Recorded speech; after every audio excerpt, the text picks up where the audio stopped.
Star प्रवाह वाहिनीवर सध्या नवनवीन मालिका प्रेक्षकांच्या भेटीस येत आहे। याशिवाय बऱ्याच नव्या जुन्या कलाकारांची इतर मालिकांमध्ये एंट्री होताना दिसत आहे। काही दिवसांपूर्वीच देवयानी मालिकेतील लोकप्रिय अभिनेत्याची अबोली या मालिकेत दमदार एंट्री झाली आहे।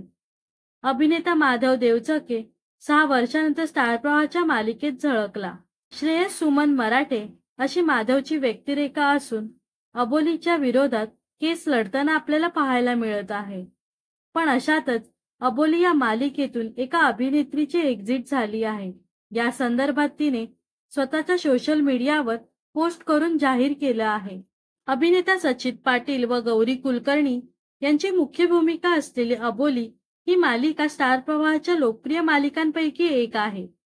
या मालिकेचा प्राईम टाइम नसला तरी प्रेक्षकांचा चांगला प्रतिसाद मिळत आहे। अशी लोकप्रिय अबोली मालिका अभिनेत्री मीनाक्षी राठोडने सोडली आहे। याबाबत तिने चाहत्यांना स्वतः सांगितले आहे। अभिनेत्री मीनाक्षी राठोडने अबोली या मालिकेत नीता सुर्वेची भूमिका साकारली होती, पण आता मीनाक्षीचा नीता म्हणून प्रवास थांबला आहे। नीताच्या व्यक्तिरेखेतील फोटो शेअर करत मीनाक्षीने लिहिले आहे, अबोलीमधील नीताचा प्रवास इथेच थांबतोय। आजपर्यंत तुम्ही माझ्यावर, माझ्या प्रत्येक पात्रावर खूप प्रेम केलं आहे। यापुढे ते अबाधित राहील याची खात्री आहे। नवीन भूमिकेसाठी लवकरच भेट होईल। तोपर्यंत माझ्या यूट्यूब चॅनलवर भेटतच राहू। मीनाक्षीच्या या पोस्टवर चाहत्यांनी तुझी आठवण येत राहील अशी प्रतिक्रिया दिल्या आहेत।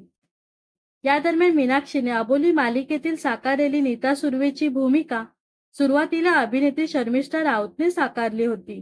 हे पात्र शर्मिष्ठाने आपल्या अभिनयाने एका उंचीवर नेऊन ठेवले होते, पण मीनाक्षीने शर्मिष्ठानंतर नीताचे पात्र उत्कृष्टरित्या घेतले।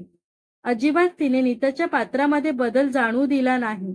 याआधी अभिनेत्री मीनाक्षी राठोडने सुख म्हणजे नक्की काय असतं या मालिकेत देवकीचे पात्र उत्तमरित्या साकारले होते, पण काही कारणानंतर मीनाक्षीने सुख म्हणजे नक्की काय असतं ही मालिका सोडली। पण तिने साकारलेल्या देवकीचे पात्राची अजूनही प्रेक्षकांना आठवण येते।